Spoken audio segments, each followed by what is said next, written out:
Hey folks, welcome once more to this Un-kvlt blog. Now, in the last video episode, when I started talking about the horror films of the Ramsays, we discussed Virana. Now we go back in time to one of my personal favorites, the breakthrough horror hit that made their name in Indian cinema and largely cemented the formula that they would apply in the films from then on. So this is 1984's Purana Mandir. The title roughly translates as Ancient Temple. So in Purana Mandir, the plot is something like this, that in the 18th century, a sorcerer come devil worshipper called Saamri is caught and tried by the royal court for crimes that include practicing black magic, grave robbing and necrophagy. So Saamri is sentenced to death by beheading, after which his head and body are to be stored in different locations so that they never meet. In return, Saamri swears vengeance on the royal family with a curse that each of its women would die during childbirth. He also warns that when his head and body are eventually reunited, he will hunt down and destroy every last member of the line. So yeah, somewhat extreme, but then you could hardly blame him for losing his head over it. Cut then to modern times in urban locales.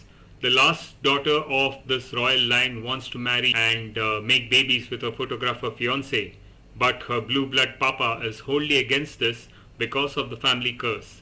So now the young lovers must go back to the place where it all began and find a means of diffusing the curse so that they can live happily ever after. In the plot point about the sorcerer's separated head and torso being reunited, some horror fans might recall older films like The Thing That Couldn't Die from 1958 and more importantly Spanish horror icon Paul Nashi's 1972 chiller Horror Rises from the Tomb.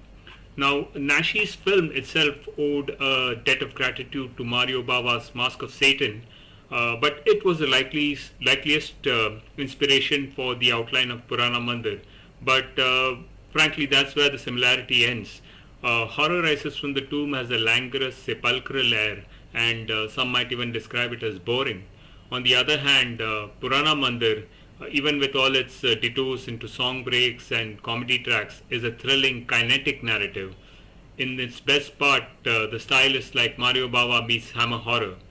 The scene where Saamri's severed head is carried through the night in a chase sequence and joined up with his body in a demented blood ritual, it ranks among the most memorable moments in horror, at least for me, and even now it makes my hair stand.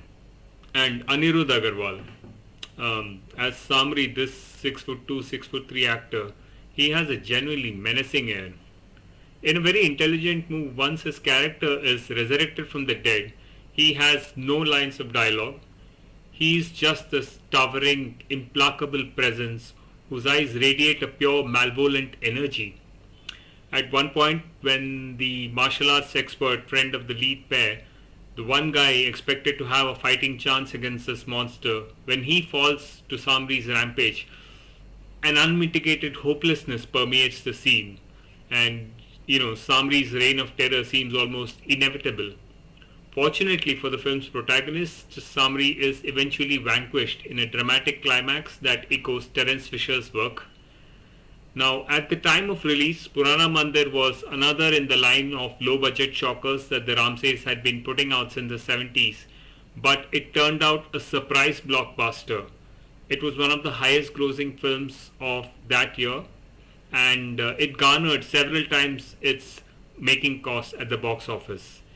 And even now, after like 4 decades, it continues to rake in royalties and recognition for the Ramsay family. So, in spirit, Saamri still lives on as one of the most known faces of Indian horror cinema. So that's it from me for Purana Mandir, and I hope you folks enjoyed this.